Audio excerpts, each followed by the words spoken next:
گویا کہ اب اگلی کیا ایک تو یہ رعایت ہو گئی. دوسری رعایت وَعَلَى الَّذِينَ يُطِيقُونَهُ فِدْيَةٌ طَعَامُ مِسْكِينٍ، اور ان لوگوں کے ذمے کے جو اس کی طاقت رکھتے ہوں، یعنی مریض بھی نہیں ہے، صحت مند ہے، روزہ رکھ سکتے ہیں، سفر بھی نہیں ہے، سفر پر نہیں ہے، مقیم ہے، روزہ رکھ سکتے ہیں، پھر بھی نہ رکھیں تو ان کے لیے بھی ایک اختیار.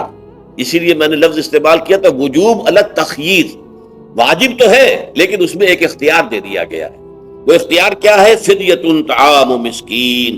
تو پھر یہ ہے کہ ایک مسکین کو کھانا کھلا دینا. فدیہ کہتے ہیں کسی چیز کا بدل ہو جائے، جیسے کہ جنگی مجرم ہے، اس کا فدیہ ہے، گویا کہ اس کو دے کر وہ پھر آزاد ہو جائے گا، فدیہ اس کو کہتے ہیں. ففدیۃ طعام مسکین. لیکن یہ ہے کہ فمن تطوع خیرا فہو خیر اللہ، اور جو نیکی سے خیر کرنا چاہے مزید تو وہ اس کے لیے بہتر ہے. ایک کے بجائے 2 کو کھلائے، 3 کو کھلائے، 4 کو کھلائے، 10 کو کھلائے، تو یہ تو ترغیب ہے. لیکن کم سے کم ایک مسکین کو کھانا کھلانا 2 وقت کا. وَأَن تَصُومُوا خَيْرٌ لَكُمْ. اب دیکھیے یہ لفظ بول رہے ہیں، اگر تم روزہ رکھو تو یہ تمہارے حق میں بہتر ہے. یعنی اگرچہ اختیار تمہیں دے دیا ہے، اختیار یہ ہے کہ روزہ رکھو، اگر نہ رکھو تو فدیہ دے دو ایک مسکین کا کھانا. لیکن اگر تم روزہ رکھو، ان کنتم تعلمون، اگر حقیقت میں تم علم رکھتے ہو کہ روزے کے اندر کیا کیا برکات ہیں، تو تمہیں روزہ لازماً رکھنا چاہیے. تشویق اور ترغیب موجود ہے، لیکن یہ کہ اس کی فرضیت یا وجوب نہیں ہے. یہ تھا ابتدائی حکم روزے کی ضمن میں. اب اس کے بعد اگلی آیت جو ہے اس کے بھی پہلے حصے کو مت پڑھیے. شہر رمضان الذی انزل فیہ القرآن، اس کے بارے میں تو بعد میں گفتگو ہوگی. بینات من الہدی والفرقان.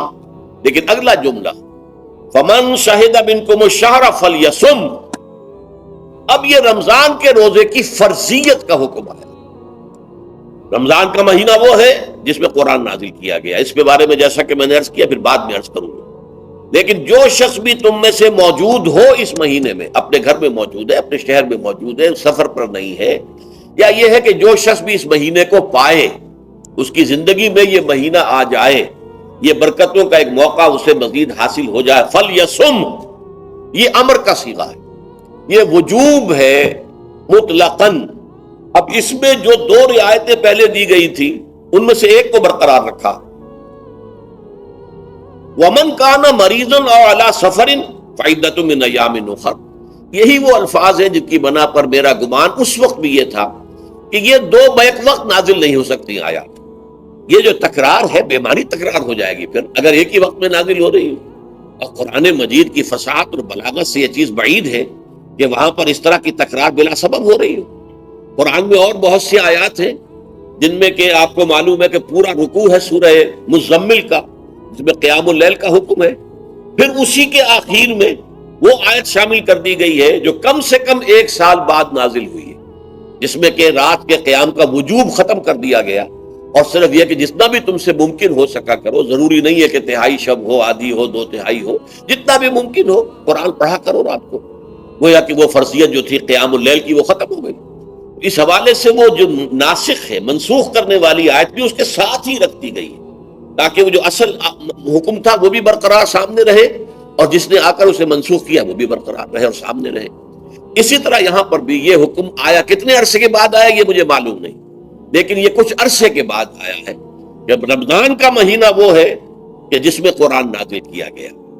اب جو شخص بھی اس مہینے کو پائے اس پر لازم ہے کہ اس کے روزے رکھے. ہاں من کان مریضا او علی سفر، جو شخص ہو مریض، بیمار ہو یا سفر پر ہو، فعدۃ من ایام اخر، تو وہ تعداد پوری کر لے دوسرے دنوں میں. یرید اللہ بکم اليسر ولا یرید بکم العسر، اللہ تمہارے ساتھ آسانی چاہتا ہے، سختی نہیں چاہتا.